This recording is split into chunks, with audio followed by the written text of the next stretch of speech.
It is my least favorite kind of image number one, where there's a cover and then there's this issue where everything takes place before the cover. I see why he's doing it, trying to give you all of the main characters' kind of flaws and personality so that before something super insane happens, there's something to contrast it with. But it's just like, get to the fireworks factory, man. This is a message brought to you by Patrick and Dale from Challengers Comics. It's pretty good. In the Midwest, you know the best is there waiting, so come and join the conversation. Eisner approved, fan and artist and creator too. This is how the challengers do. What? Keep the conversation moving along. Keep reading comics, keep your local store strong. If it's hard, then it's a job for the challengers. What? Comics and conversation, y'all. From Challengers Comics in Chicago. This is Contest of Challengers, a comics industry business podcast with Patrick Brower. Patrick Brower. Patrick Brower. Patrick Brower. Patrick Brower. Patrick Brower. Patrick Brower. Patrick Brower and W. Dal Bush. W. Dal Bush. Dal Bush. Dal Bush. Dal. Dal. Dal. Dal. W. Dal Bush. Here's Patrick and Dal. Whoa, we're recording this on a Friday. It feels so weird. Weird, very retro. It's the way we used to do it all the time. It's true. But because it's a Friday, what used to happen on Fridays? Oh, you'd always come out with some story that somebody made you angry during the day at work. Welcome back to Fridays. Yeah. Actually, all I was going to say was that since we get so many deliveries now on Fridays, today it was 24 boxes. PRH for next week. So many boxes that our UPS driver came in with 2 giant loads and then counted everything up and said, that's wrong. Oh, no. I need to go figure out what's missing. Oh. He came back with yet another PRH box. That sucks. But I mean, I'm glad he counted them up. Yeah. Great. Yeah. Because that's something that will frequently be a problem. When we have problems with the deliveries, it's like, oh, one box didn't show up. Our drivers are a lot better now than they used to be, but that was a common occurrence when we would get like just diamond orders. And it would be like, it wasn't the week's new books. We'd always pick those up, but reorders, we would just randomly get like, 3 of the 4 boxes. The 4th one, I don't know. They left it on the truck. You'll get it tomorrow. Like, great. That happened last week with Lunar. Lunar was a very small order and they missed one of the boxes. Like not they missed. It hadn't been shipped out with everything else. Which that's the more likely occurrence now, is that when things are going out from the warehouse, not every box gets on the truck at the same time. What used to happen was every box would go out at the same time, but then the driver that we would have would just not unpack everything. Yeah. And then it would be like, sometimes at the end of the day, they'd swing back and be like, oh, here's your box. Other times it's just like they would go back to the warehouse and it would go on the next truck for the next day. You'd just be like, okay, nothing you can do about it. It's just so weird to have Lunar with such a small order be like, we just didn't put one out. Yeah. And it still blows my mind that we used to get everything all at once from Diamond and seriously unpack it, but it was so much less stuff. Yeah, I mean, not only was the industry itself kind of smaller, but we needed to order less, basically. So we would get, like, I think about it sometimes when I look at the wall of stuff in our New This Week section, which for those who haven't been to the store, it's 16 linear feet of stuff. It used to be that we would mix everything in, old books and new books, but when we started doing our New This Week section, it was literally half that size. It was 8 feet. It was actually less than half the size because it was a shorter section top to bottom than what we use now. So do you remember how quickly did we switch from using that section to the other section? I don't think it was very long, but one of the big things that's changed over the years, and it's another thing that I think about pretty much every week when I'm making spaces on the wall, is that we get not necessarily more titles than we used to, but we get more covers than we used to. Oh, yes. Because that was the thing that the DC started to do, like B covers, and that was it, B covers, or variant covers, or like incentive variants, I should say. Mr. B covers. And then Marvel wasn't really doing them. So you could, like, if you look at everything we got in for a week and said, okay, each title gets 1 space, we could easily fit it back in that other section. I say easily. We get a lot of graphic novels and stuff now and toys and things that we would not have gotten back then and wouldn't have the room for. but only one cover. Like we didn't originally in that section, that half-size section, we didn't put graphic novels. Their graphic novels were in a separate graphic novel new this week section that was at the front of the graphic novel bookshelves because we didn't used to separate out by genre. Right. Everything was just alphabetical. So we would have a new this week graphic novel section, a little triangular section that would cut off. It would be right behind the front counter, more or less. You'd be standing at the register, turn around. There's the new this week graphic novels. But with the advent of so many covers now, not even counting stuff like, Amazing Spider-Man 1000 that's going to have like 13 covers, or the Marvel DC crossovers that have literally 24 covers. Just enough of like every single book has like 3 to 7 covers. And that means that if you're going to do a space for each cover, you are going to run out of space quickly. Unless it's the 5th week, in which case you will have trouble even filling up half the section because no comics came out. DC released like 7 books. There's going to be, Marvel has got the first Wednesday in October, which is the midnight release week. The section will be a little lighter because they're only releasing 3 comics. That said, there's like 6 to 10 covers for each comic, and I don't know how many of those we're going to stock for the shelf. Maybe a lot of them, since it's the only 3 books. Well, it's funny you say that, but I was just asked by a fellow retailer how numbers look for those books. And look, it's very early. It's very early. But it's not that early because we started advertising for X-Men a while ago. But FF and Spider-Man, we just started taking orders for that within the last week. The numbers are very low. Sure. Some of that is, like you said, to be expected. It's very early in the process. I think a lot of that will climb over the next few weeks. And Now, people get around to looking at the camera. Dal, you don't understand. I don't. Yesterday, I put up the new graphic at the counter to show you that those books are available. Oh. So people have had over 24 hours to sign up. Wow, that's pretty good. The other thing is that we always see a lot more interest at last call. When people realize the orders are about to close, that FOMO kind of sets in. And people who have been, reluctant or just slow to realize what's going on finally pull the trigger and they're like, okay, fine, I'll do the first issue. Or, and this is honestly a more likely occurrence nowadays, people don't pre-order and then Horror of Godzilla #1 comes out and we sell out in 6 hours and have to reorder basically 100% of what we just sold. You're not going to believe this. Can you tell me what people were asking for again today? Horror of Godzilla. What? How did you know? Did you tell? Did you work? We're getting more copies in this coming week. I said, would you like me to give you a call when we get them back in? And they said no. I actually just maybe an hour ago saw an email from PRH letting me know that all the copies that we reordered on Wednesday are shipped out.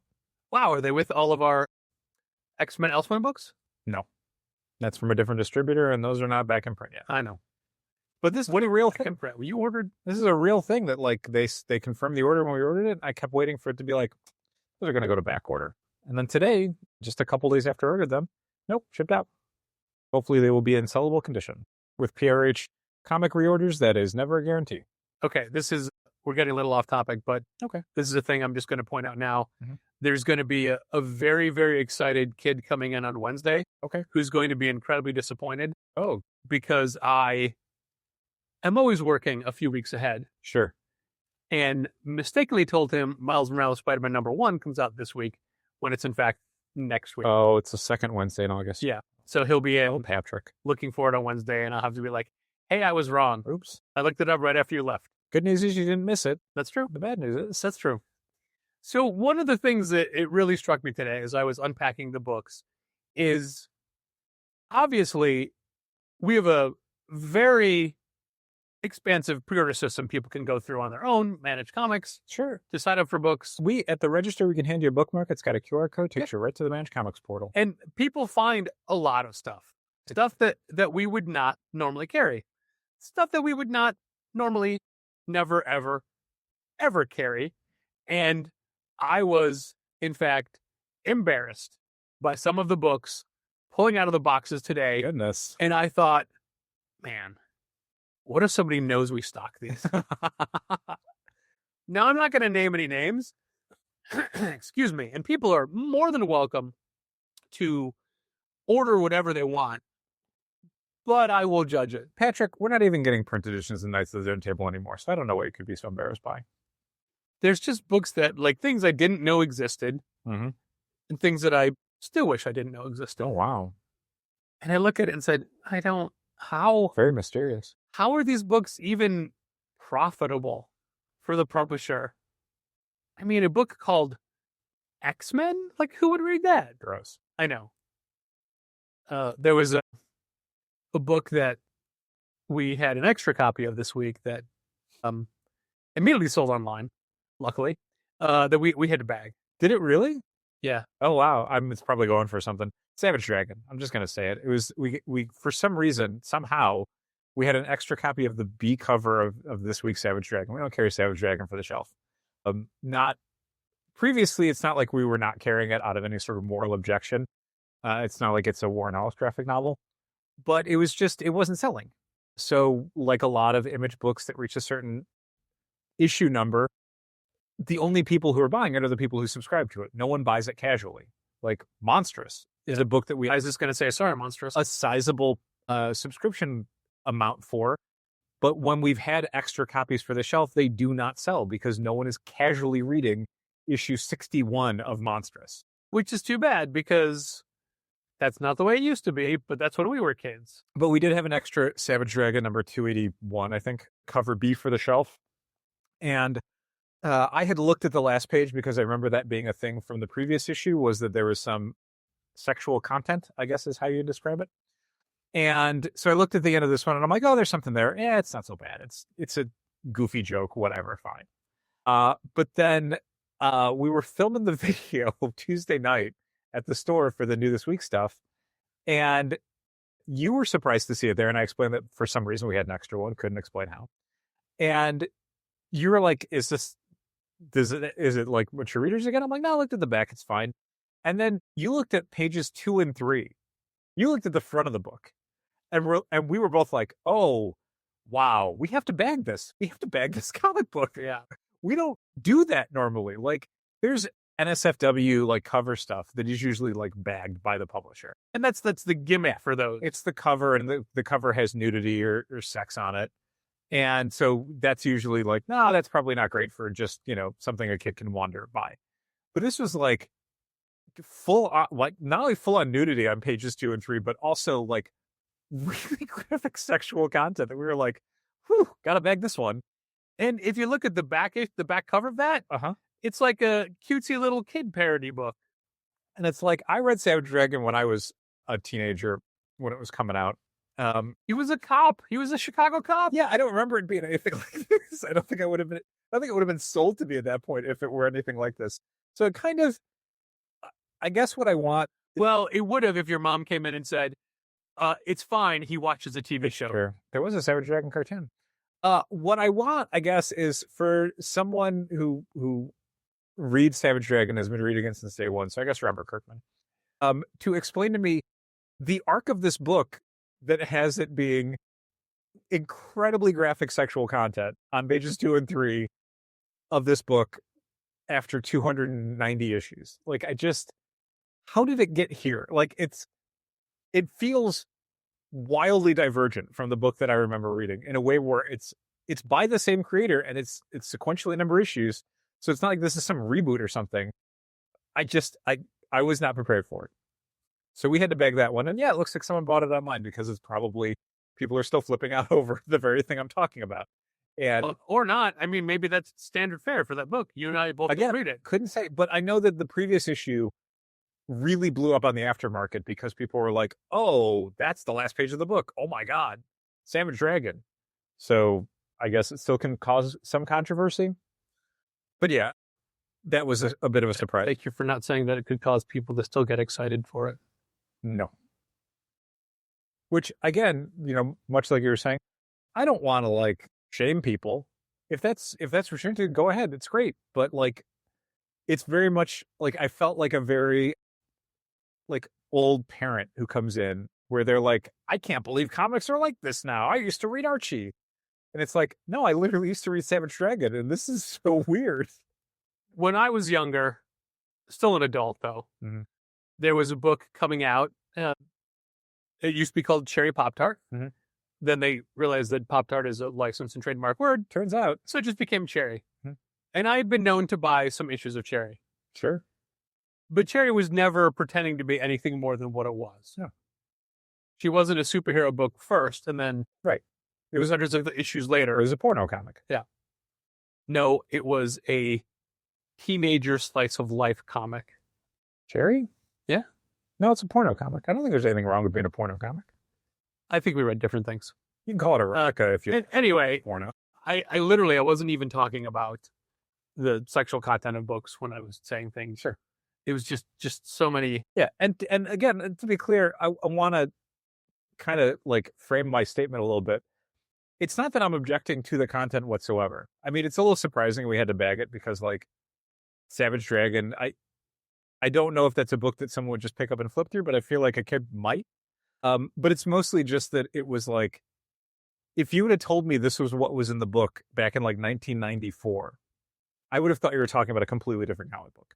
I'm like, there's no way. The Savage Dragon comic book? There's no way. You're like, maybe Spawn. Spawn could get there. Maybe. Savage Dragon? Maybe. I don't think so. Wetworks, Yeah. it's in my Obviously. vein. Yeah, I was just about to make that joke. Yeah. Good for you. Thanks. Yeah, so it just goes to show you the scope and diversity of the publishing industry. Sure. And the investigative skills of our subscribers. Yeah, I'm always gratified to see people browsing through the catalog and finding weird stuff. Sometimes, I think we've mentioned before, it actually helps us out with our ordering when a book isn't necessarily on our radar, and then suddenly people are like, I'm doing final orders, and I see that we need to get 3 or 4, something I've never heard of. So I look at it, I'm like, what is this? And occasionally I'd be like, okay, we'll get one of those graphic novels for the shelf, maybe we'll get a few copies of that book for the shelf because it seems like people are interested in it. We've always said, like, that's the main thing that inspires our ordering is kind of what we're hearing from customers. And a version of that is what people are pre-ordering, which is one of the reasons why a lot of creators and publishers will, implore casual fans or even dedicated fans to be like, please pre-order these things. Like, that's how you signal to a store that you want to buy something, is you essentially put your money where your mouth is. Challengers, you don't pay until it comes in, but at least telling us I'm going to buy that not only makes us order it for you, but probably makes us order it for the shelf. Not always, though. Not Savage Dragon or Monstrous. No matter how many pre-orders we get. I got data that says that when we order it for the shelf, it doesn't sell. I tried. We've done it. Do you now expect... Now I got to order Savage Dragon for the shelf, Patrick. I was going to say, do you now expect our Savage Dragon subs to go up after this episode? Maybe. We just sold a few more Duo Power Bombs, and I honestly think all of that started because I mentioned on the podcast, hey, we have a Daniel Warren Johnson exclusive variant cover that he signed. It's only $15. And honest to God, now we sell like at least 2 a day. To the point where this recent order came in, and I'm like, we got to be running low at this point. I looked at the number, I'm like, we are not running low. How is it still? And that was the reason why I'd mentioned it originally, was that after having it for 4 years, we still had hundreds of copies. And so you're not really going. This guy's like the biggest artist in the industry now. I had thought we got a couple hundred less than we did. Yeah. I thought the buy-in was smaller back then, but I recently looked it up and realized, oh no, we got several hundred more copies than I thought we did. Yeah. Which that may be the case for you, which is why you're like, how do we still have them? No, it's mostly just that with how many we've been selling recently, I just in my head had thought, like, we must be under a certain number. And then I looked at it, I'm like, no, we're still over that number. Look, we're under 1,000. It's true. We're well under 100,000 copies. Well under 100,000 copies. I just meant, 1,000. We're under 1,000 copies. Anyway, congratulations to Daniel Warren Johnson, Meredith McLaren, and James Herron for winning an Eisner for that Absolute Batman annual that is going back to print. Yet again. Absolute Batman 1 through 20 and the Absolute Batman annual, and I think maybe the Arkham Special are all going back to press. They're on final order this weekend. Yeah, I don't know if you've caught it as well, but I'm sure you have. When I'm approving pre-orders, there's a bunch of random, like, number 4, number 5. I hadn't, but that's good because I will have to on Sunday go through our numbers online just to find out, like, what do we still have and what do we need? Like, obviously we're going to do issue 1. We're going to do the annual. We'll probably do the Arkham Special. Not as much as we've done in the past necessarily, but we'll do them again because those we're out of and those will probably go. Issue 1s will definitely go. But when you're talking about, like, I don't know, like, I'm going to have to check, like, do we have issue 11? Do we have issue 15? Do we have issue 16? Like, there's things that we have in stock and there's things that we are low on to out of.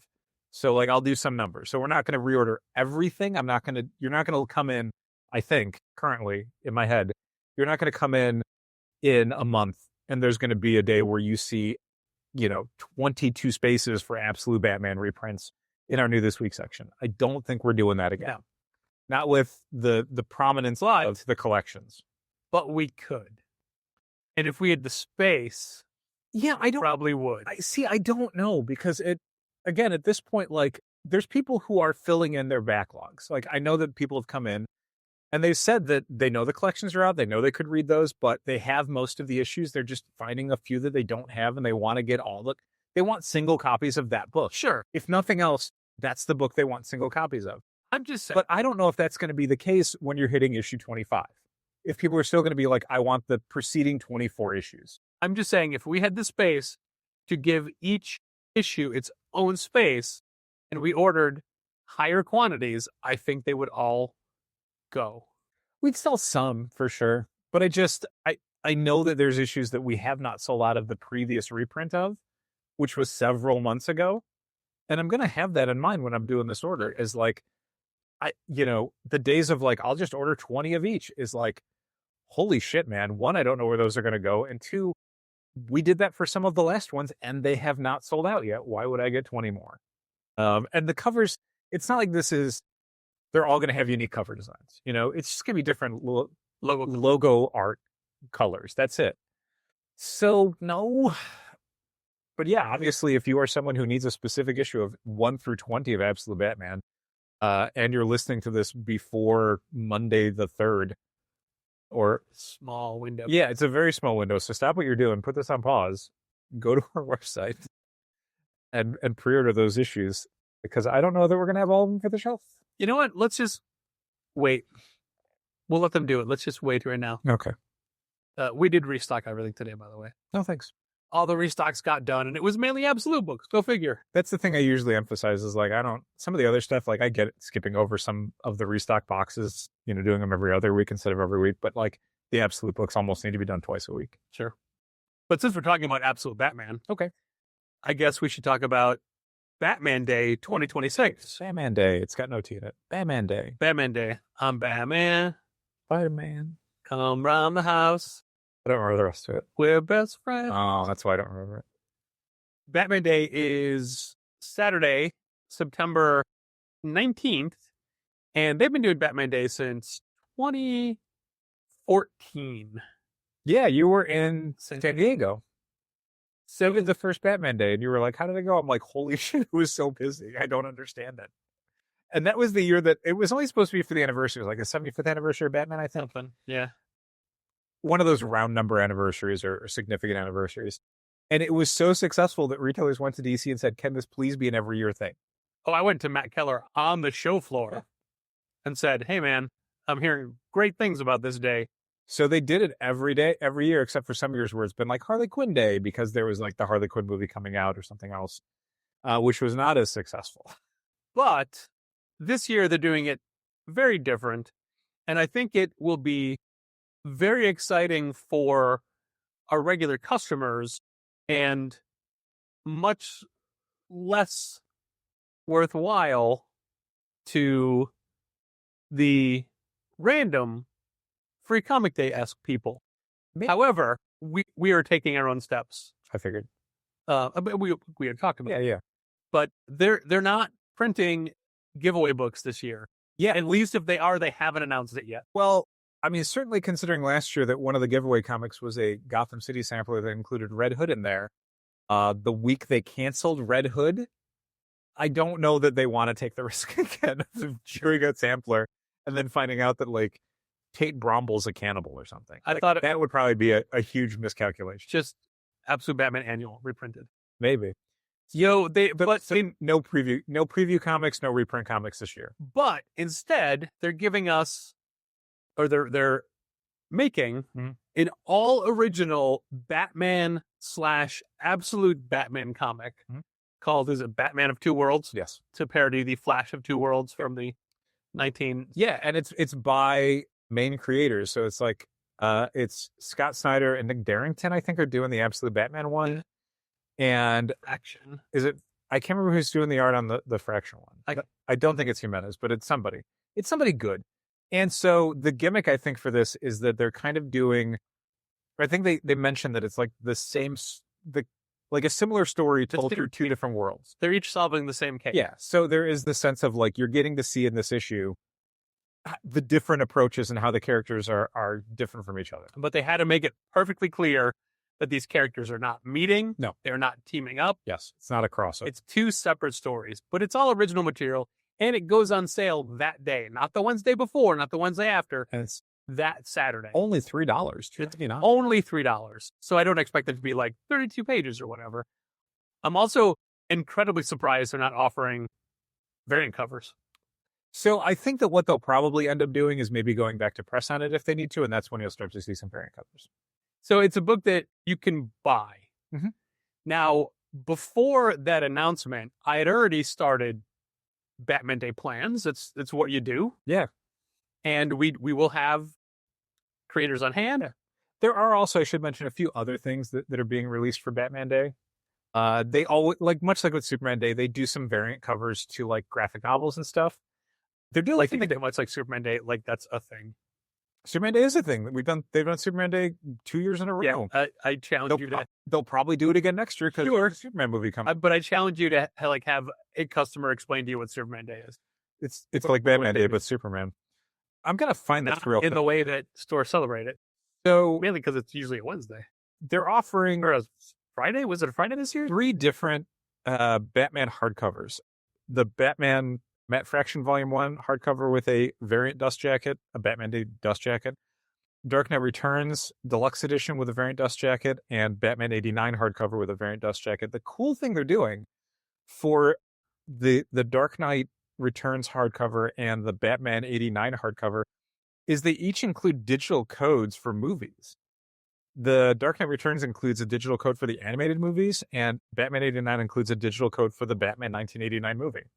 Huh. This is only good for the US. This is not for other territories. But that's pretty cool. That's something that we've carried some of the other ones. They don't go great. I think we still have the Superman one, the All-Star Superman one, maybe? The Super Core one. Super Corp. The first Josh Williamson one that they did a Superman Day cover for. Yeah. I think we still have that. Tell you what we don't have is Supergirl, Woman, and Tomorrow, which somehow that isn't thought we had. That eventually sold. Many of. That eventually did sell out. I think it was because the barcode was wrong on it, so it probably didn't get rung up correctly. So we'll probably do some of these. Not a ton, a few, but you can pre-order those. You cannot pre-order the Batman of Two Worlds because the Batman of Two Worlds is being offered to stores only in bundles. Yes, it is not a thing that you can ask for because it doesn't exist as a single piece in the system. Yes. Like this week's Money Shot or this week's Comics the Magazine. Right. The good news is, so that's the thing. Like Money Shot, I'm not sure, but it was available. But we didn't order it. Yeah, and Comics the Magazine, you can buy singly, and also we might start ordering singly because the bundles we are not selling as many copies off the shelf. So the cost effectiveness of a bundle, and then if we have extra copies, we're still made a profit, is not really happening anymore. But yeah, Batman of Two Worlds is one that we'll be selling on the shelf on Batman Day, starting on Batman Day 2026. But I don't think currently we're going to be taking pre-orders for. We will order a ton. Yes. Our intention is to have it through to the following Wednesday, if not longer. But it's going to be a thing that you can get starting on Batman Day. And you can, assuming we don't run out on Batman Day, which I don't think we will based on what we've already talked about, we're probably going to order. 7. They'll be on 7 copies. 7 copies. I think that's good. I think we only have 2 Batman fans. I want one of them. They'll be extra. They'll be on the website. So end of the day, Batman Day, you can just go online, challengerscomics.com, order for local pickup. And buy a maximum of 2 copies. Yes. It's the same maximum we would have if you were in the store. Yeah. So yeah, it's different. They're not printing out freebies for us to give out, but we will endeavor to have things to give out. Yes. I think that is the draw for the general public. Free stuff, for sure. Yeah. I don't, Yes.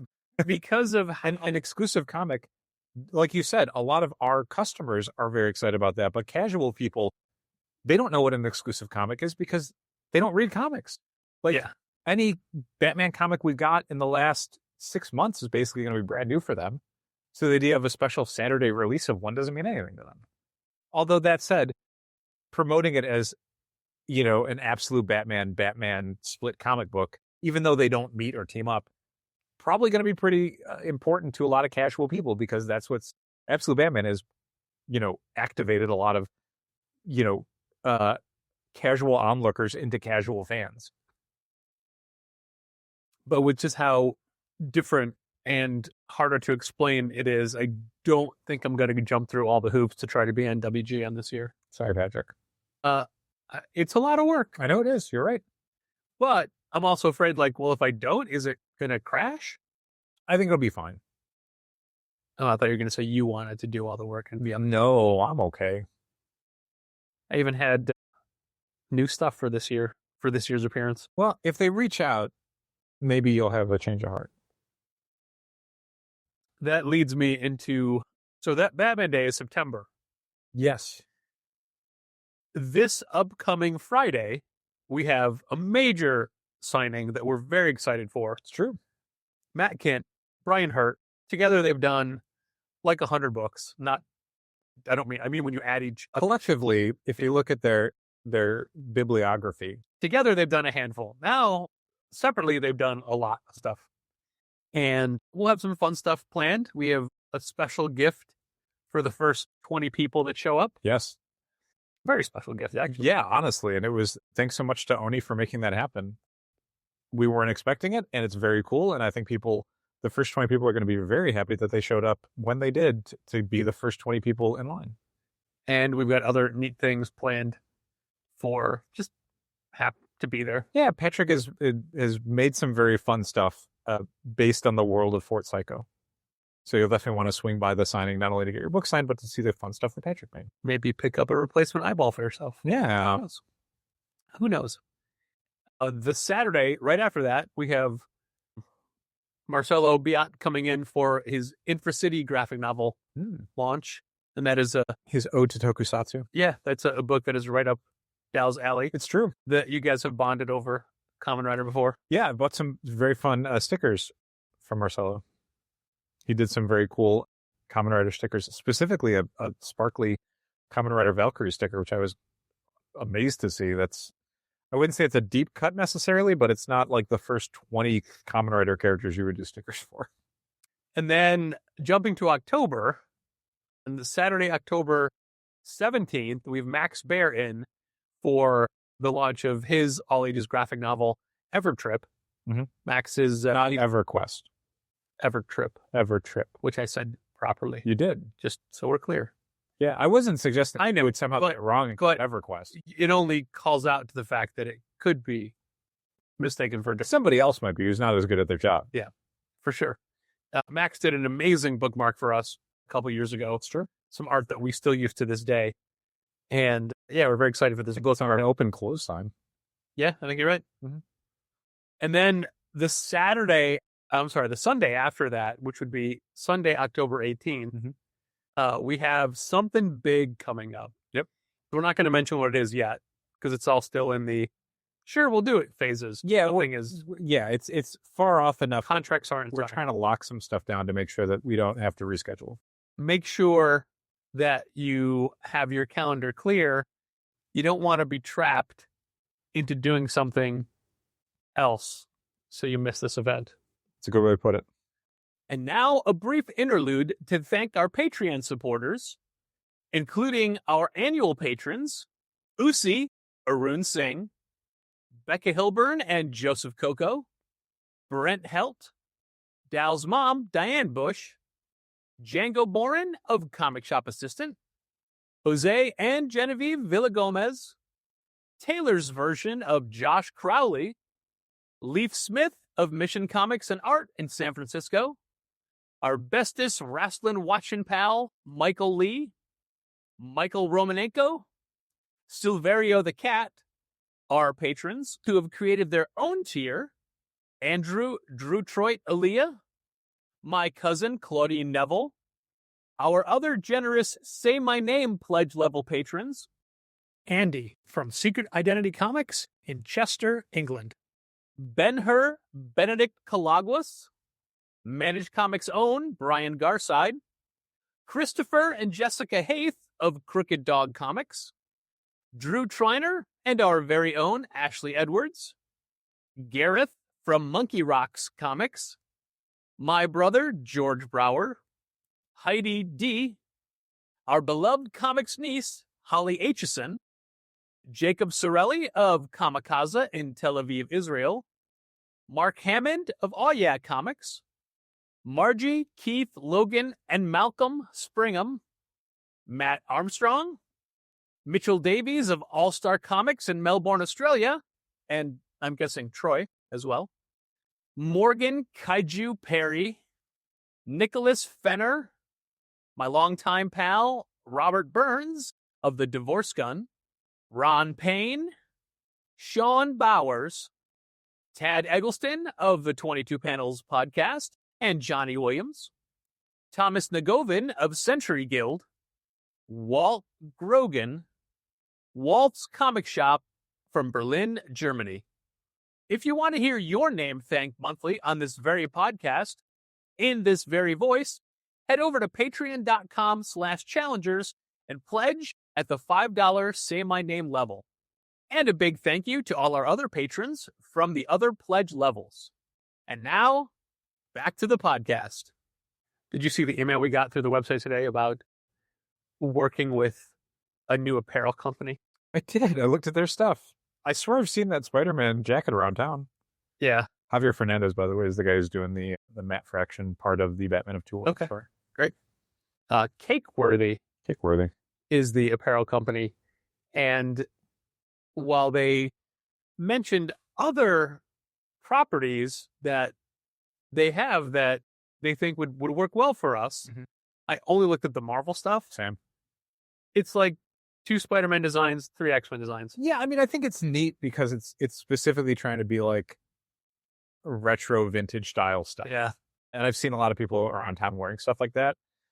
It's hard for me, though, because I'm an old man. So when I see that, I'm like, no, I know when those came out. Those are old and corny. Yep. But like, if you're half my age, they are retro and vintage. Yep. Nothing we'll work with. No, it's clothing in general we would probably never want to do. Because I think some of those, like they do a Rogan X-Men hoodies.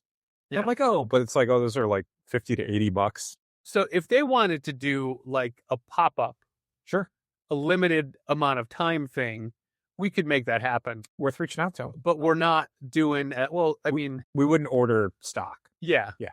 We will not carry apparel. We've learned from that. No, yeah. I mean, even to this day, people walk in looking for shirts and we're like, we've got shirts. Yeah. And even they find a design they like, it's still the wrong size. Yeah. It would basically, like you said, be a thing of like, if you want to come in a night or a day and sell a bunch of stuff, and it would be just like a pop-up shop. If you want to have Charlie XCX at your record store around the corner. Did you ever see photos? Like, how bad was the line? I'm not going to, why torment myself? Because at least if the line was insane, you'd be, now I've been working the last couple. You'd be like, I was never going to get to the front of that line. There was no point in me going. She texted me again today. Yeah? To say, hey, don't forget to go to the pop-up shop and I'll see you tonight at Lollapalooza. Oh, tonight? I didn't look it up. I'm not going. Oh, okay. Okay. Also, don't look it up. There's probably still time. I'm sure she's going to go until late, right? No, you saw the highways were closed down. Not still. You don't know that? Oh, so you don't have to take the highway necessarily. You're not a million miles away from Grant Park. It's true. I'm not walking it, though. Definitely not walking it.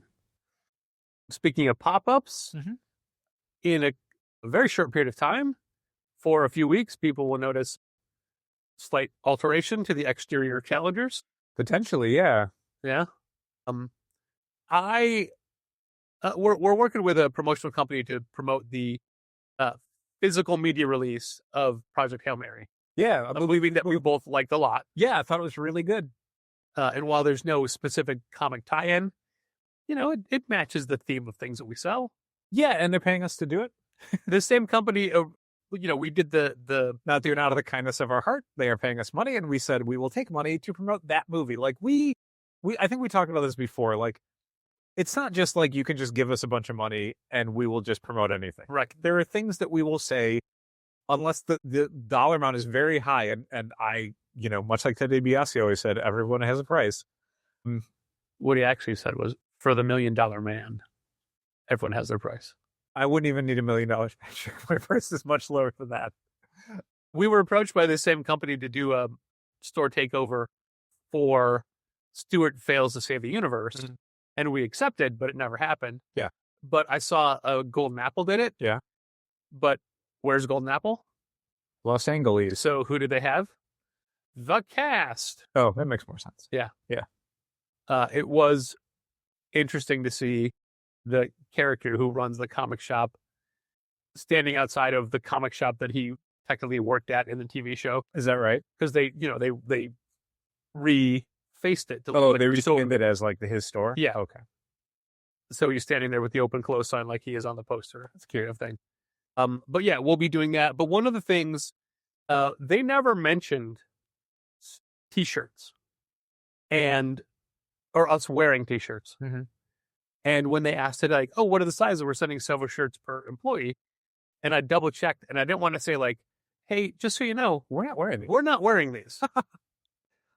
It's not the aesthetic we go for. And No. you and I looked, you never mentioned us having to wear shirts. Yeah. We're not going to. No. Like, you can reskin the outside of the store, but the inside of the store is ours. And I will do your social media posts. Sure. But yeah, I was going to say like, hey man, don't bother. Mm-hmm.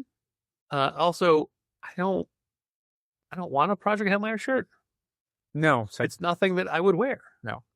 so we might be giving away some Project Headliner shirts to the customers. I don't know what their expectation is with that. It's possible. But also, I didn't realize that there'd be physical copies to give away too. It's neat. But I wonder to what, like how many and how we do it kind of thing. How we do it is always up to us. Yeah. So we can always just, like, you're welcome to do these on Sunday when you don't have to deal with it. We'll just post a little thing on social media. Look, you said this before. I've done it. Okay. I don't think anybody's come in and asked. Yeah, don't bother. Yeah. You asked me to do it before. I never knew that you did because Yeah. no one said anything and you didn't say anything. So I was just like, oh, I guess Patrick's busy. Whatever. Well, I forget one of them, but one of them you had to come in and say, It's simple stuff like, what's your favorite Scream movie? Because we were giving away copies of Scream. oh, yeah, right. No. So for Scream, I said you had to come in and say, what's his name? Brody? Dewey. Dewey was the real killer. Oh, okay. Yeah, nobody did. Or Right. If they did, I didn't understand what it was and I didn't give them anything. I did tell you that I did that because we had to like go over the whole, who were the killers in Scream. But the joke was Dewey Cox was the real killer. Okay. And that's the David Arquette Oh, okay. character. The wrestler? The Surprising. former world heavyweight champion wrestler. Thank you. Classic WCW champion. That's right. Yeah, so the store will look like that in a couple of weeks. And that will be, For a couple of weeks, and then it'll be back to normal. yep. I think that's fun, though. Sure. Before I get into customer stories, now I'd like to give you the floor because I've been talking for longer than I thought I was going to Okay. about topics. I thought you had things you wanted to say. Oh, maybe. I read some preview books today of some upcoming releases. Right at the start of this, you said, I got things to talk about. I do. Okay. I read some comics. Oh, sorry. Right. The look on your face now is like you're reaching for like, what was I going to Oh, no. It was mostly just that the transition was strange. That I'm like, what? So what was it? Were you expecting me to say a certain thing? No, sorry. Okay. Let's try again. Yeah. Hey, Dal, have you read any comics? I did. I read a Great. preview So there were comic. customers in today. Specifically, I read Six of Us, the new Tom King, Gabe Walton. That's miniseries somewhere with- from Dark Horse. I really enjoyed it. The premise is basically, Friends viewer. I had watched some Friends, like everybody else in America, between the years of whatever and whatever. I'd seen episodes of Friends. I wasn't like I didn't watch it all the time. I haven't seen every episode. There's definitely whole seasons of that show that I don't think I watched a single episode. But I would see a lot of stuff. Like I remember there being a time where I went over to a cousin's house for Thanksgiving, and there was like the Friends episode with Brad Pitt on it was like debuting that night. So everybody was watching that, and it was just like I was half listening to it. But anyway, the premise of Six of Us is the names are changed to prevent lawsuits. It is the legally distinct story of what if Matthew Perry died, but someone was behind it. So someone was behind it. Well, what if he Accidentally. What if he? What if it was premeditated? Yeah, what if he was murdered? Okay. So, I'm sorry. May I ask a genuine question? Sure. You don't mean the character. You mean the actor playing the character is murdered. Yes, correct. I don't mean Chandler was murdered. Okay. Matthew Perry was murdered. I think it's a well done first issue. It's definitely like a little slower than I thought, but I thought all the character stuff worked really well. And there's a premise to how the book is how the story is being told that I thought worked really well. There's a whole bunch of names like by pages 2 and 3 where I'm like, I'm never going to remember this because I'm just going to be like Monica, Phoebe. Like they're not doing a one-to-one thing like that, but it's close enough where it's like, I get it. Is it all I get what the 3 women and 3 men? Yeah, it is 100% Friends. They even do like a Friends-style theme song sequence. It takes place in Chicago instead of New York. It's very like, there's a point where one of the actors is like, studio's making a ton of money off of us. If we all stick together, we can make a ton of money off of them, which is 100% how the Friends cast like made their huge money deals, was that they all negotiated together. Is there a scene in the opening credits where they're all splashing around Buckingham Fountain? No, it's the lines in front of the Art Institute. Oh, okay. I was only joking, but no, there you go. It's the lines in front of the Art Institute. So it's really well done. Don't jump off of those for the record. Yeah, no one does, I don't think, in this. So they can walk just fine. The Vision is probably my favorite Tom King story. He's done a lot of great work over the years, but The Vision was the first one that really broke through with me for him. And it's the one that I think I go back to the most often. So a reuniting of that creative team is very exciting for me as a fan. And even though this isn't a superhero thing, it's got the same kind of like weird haunting melancholy to it. And I really liked it. I thought it was great. We're going to order a bunch. I think it's still available for pre-order if you are, much like Absolute Batman, listening to this within a very narrow window of when we're posting it. Yeah, it wasn't today. It is this week's FOC, which is why I got a copy of it to read it. Yep. Really glad I did. It's great. The other thing I read was HAMMERFIST #1. Yeah. Did you read HAMMERFIST #1? Well, yes and no. I read a preview they gave us like 2 months ago. Yeah. But it was unlettered, so it was just the art. And the art's great. Art's good. I'm not a Rick Remender guy, but I try to read all of his first issues just so I'm aware of what the book is and the premise. It is my least favorite kind of image #1 where there's a cover and then there's this issue where everything takes place before the cover. Yeah. And it is, I see why he's doing it, and I see why Remender is writing it the way he is and trying to give you all of the main characters' kind of flaws and personality so that before something super insane happens, there's something to contrast it with. But it's just like, get to the fireworks factory, man. Like, HAMMERFIST issue 2, like to put it in a kind of context, HAMMERFIST issue 1 is like Brubaker Phillips' crime story. Yeah. HAMMERFIST issue 2 is going to be like a Mike Mignola Hellboy story. Those are two very different things. And when you kind of go in expecting issue 2 and you get issue 1 instead, it's like, you are taken forever with this. It is a 41-page issue, dude. It is long. And you spend a lot of time with a lot of things where it's like, I don't know if this needed to be a like 7-page sequence. I feel like this could have been a 2-page sequence. It is not in any hurry whatsoever. And I guess when you remember and you've done a lot of long form series and you maybe have a bunch of Sci-Fi Channel money, you can let this stuff play out. But for me, it was just like, I'm sure the trade's going to be good. But yeah, it was not the most compelling first issue I've ever read. And it has that really unfortunate, mostly image trope of the premise of the book is like the cliffhanger of the first issue. And I don't think we need to do that anymore. I think we can hurry up a little bit more. So bearing in mind that I didn't, quote, read it, I looked at it. Sure. In my head, I'm looking at it as like the greatest American villain, like the opposite of the greatest American hero. Instead of, aliens are coming down and giving Ralph the super suit. It goes the other way. No, I mean, I guess the way to describe it is a really used up, horrible hitman gets pulled into a bank job that goes in a completely insane direction. So kind of, but not really. Okay. Again, I did not have any words in the book that I read. Sure. I also have a copy of Crowbound, but I didn't read it yet. You did, though. Yeah, I read the first couple of Crowbound. Yeah. I like it. It's good. It's a little metaphysical. It's a little, I was going to say astral, but that's a bad word. Not like, I shouldn't say it like it's not really fitting. It's a fantasy series. It's a mother, lost daughter. Yeah. I'm going to give it a read. I just haven't yet. Yeah. I went through a couple weeks. I went through a phase where I, like a 2-day period where I read everything possible, but now everything has been stacking up, and books that are like, that I literally have saved the emails of, like, I got to read this, are on the shelf already. Yeah. Like, oh, I can let that go.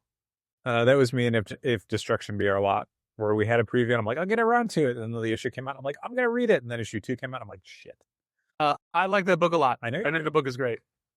I like where it's going. I like how it's surprising me at every turn. I did mention The Greatest American Hero just before, and there is a Greatest American Hero comic book that just came out this past week. And I loved that show as a kid. I watched it for, I don't remember how long it was on. Not very long. And the comic book is modern day. And it's like the next generation, but it's still the Ralph character. It's still William Catt in the book. Mm-hmm. And I thought, like, the first issue, I think it's $5.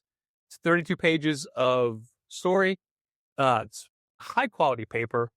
I like the art. People look like they're supposed to look. Mm. I just wish a little more happened in it. Yeah. But I'm gonna come back for 2. Sure.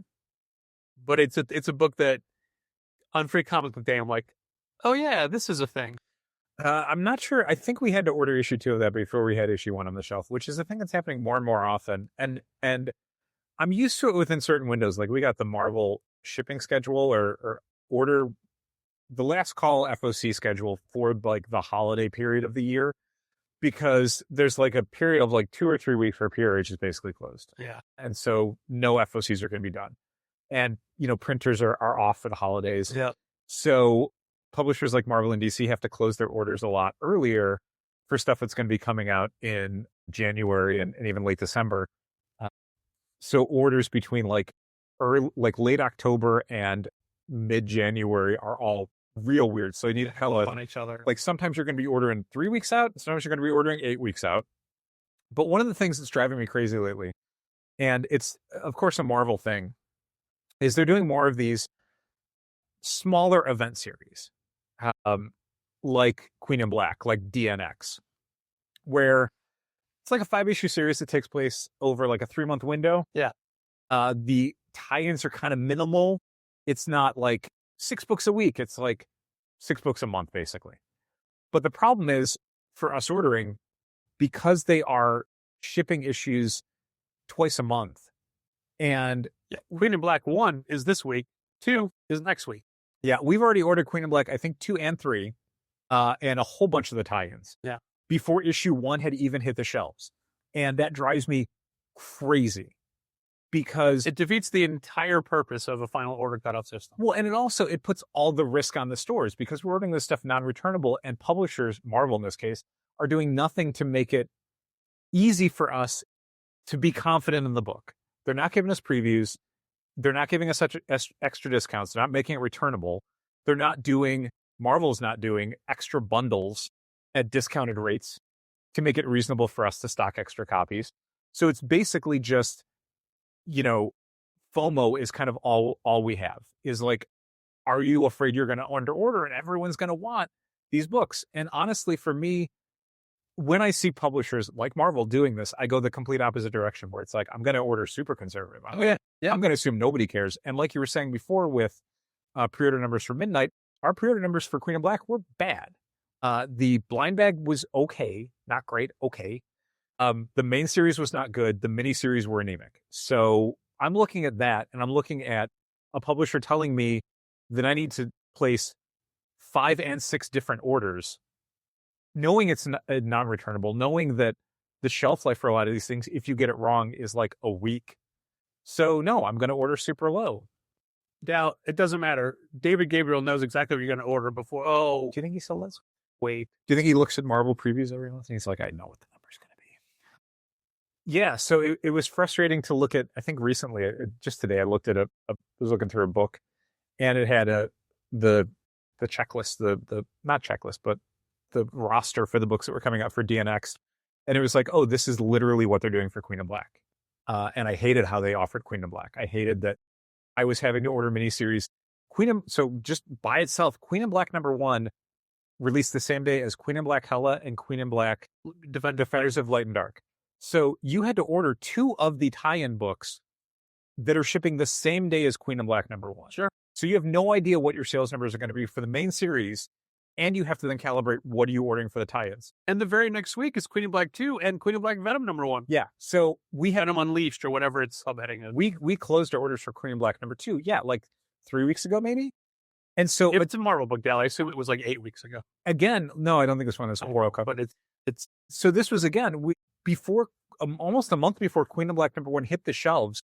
We had to lock in our numbers for what issue 2 we were going to get. And so again, I'm going to order super conservative. This is not a system I think that I can see rewarding Marvel for doing it this way. And I don't understand why you'd have to. Like, even if you're like, this thing's got to be over in 3 months, I think you're better off doing 3 monthly issues if you have any confidence in your product whatsoever.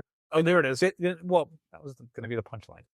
Then doing 5 issues in 3 months, unless you're basically saying, to me as a retailer, I have no confidence in this. The only way we can get numbers on this is if we trick you into it. So that's my assumption when I see that sort of accelerated release schedule with no incentives for stores.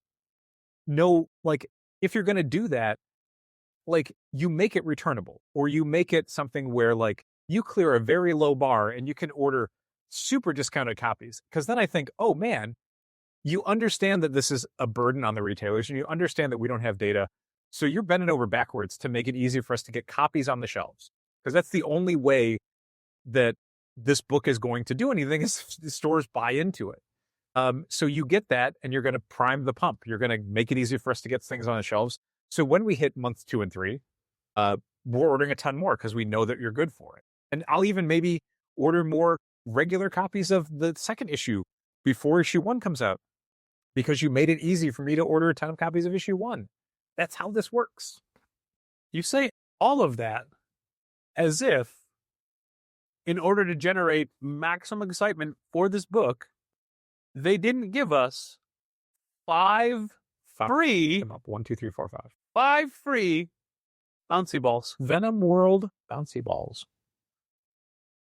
What here. could they do? Yeah. And they offered you and me, they offered us the chance to buy way more To give away. for Batman Day. We're keeping those. I really love if And our wacky web wall crawlers. if that was something that Marvel internally was like, how are we going to get people to buy this book? Bouncy balls.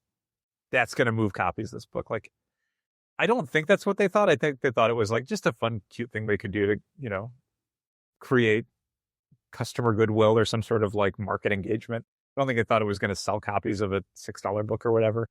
But part of me is like, maybe they did. Maybe they were like, we don't know what we're doing. Like, bouncy balls. Let's hope this moves the needle. But yeah, just super frustrating to see the current administration, previous administration of Marvel. Hard to say. I have been told that doubling down on what feels like a very retail hostile publication schedule. Of the many things I would hope that the next current administration of Marvel would be focusing on, it would be getting rid of some of those policies. I have been told that Stephen Wacker is already hard at work trying to right the ship. Good. And I hope A lot of places to start. I hope that they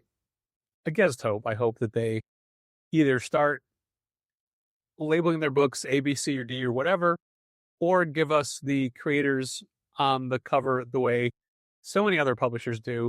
Because today, again, was full of, whose cover is this? Yes. The cover art by, just put it somewhere on the cover, man. Yeah. Somewhere. We had to look up several books, 2 different Iron Man ones. I didn't know who the artists I were. really hope they start doing it for the Midnight books, because there's a bunch of those horror type covers where it's like, you're not going to know who this is. Yeah. Like, it's not. I already didn't. Yeah, it's not characters you recognize or a name that's big enough for you to understand that this is like so and so's interpretation of such and such. Like, So good luck. I was able to do a couple when Gina's like, all right, because, when we have equal quantities, she's like, who are these? Mm-hmm. And when there's 2 and I can tell her 1, that's a win. Because then right. But when there's 2 and I can't tell her either, and then I look them up and have no idea who these artists are or how even to pronounce their names. And sometimes Penguin Random House gets them wrong. I was looking at something today because someone had reached out to us about a Scotty Young variant for Muppets. Oh, yeah. Marvel Universe. Yeah. And they were like, this one's, they were interested in a Scotty Young incentive cover. And so I go to the Penguin Random House site and I look and I'm like, oh, the Scotty Young one isn't an incentive. The Ron Lim one is an incentive.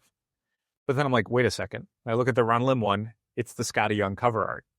And then I look at the Scotty Young one. It's the Ron Lim cover art. And I'm like, so which one is right? Ron Lim is the one that's not an incentive. Scotty Young is an incentive, but they flipped it on the PRH site, basically. Because even Penguin Random House can't tell you every artist just by looking at them, even though you and I obviously could tell the difference between Scotty Young and Ron Lim. Yeah, those 2 I can get. Ron Lim did the art on the What If Captain America Woke Up in 2099. Yeah. I just read it. Page 1, I'm like, who's inking this? Oh, Ron Lim is. It looks real weird. It's a good story, though. It's actually really interesting. It's Mark Guggenheim writing it, and it is very, like, kind of trying to be prophetic with its American democracy and the way that corporate influence is in 2026. Telescope that out to 2099.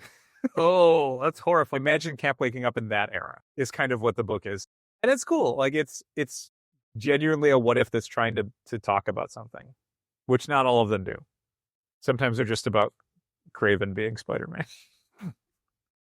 Sorry, Devados.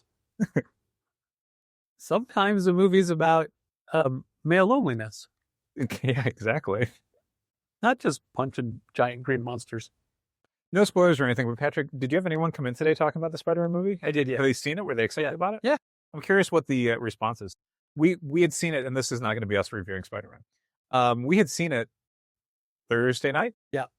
And it was a packed theater, and B, it reminded me of the old days of seeing Marvel movies because there were scenes in the movie that people audibly gasped during. And applauded at. Right. Like, they were engaged in it. Yeah. And I'm like, this is great. This is what it used to be like. No one was doing that during, like, FF or wherever. You know what I was actually excited to see?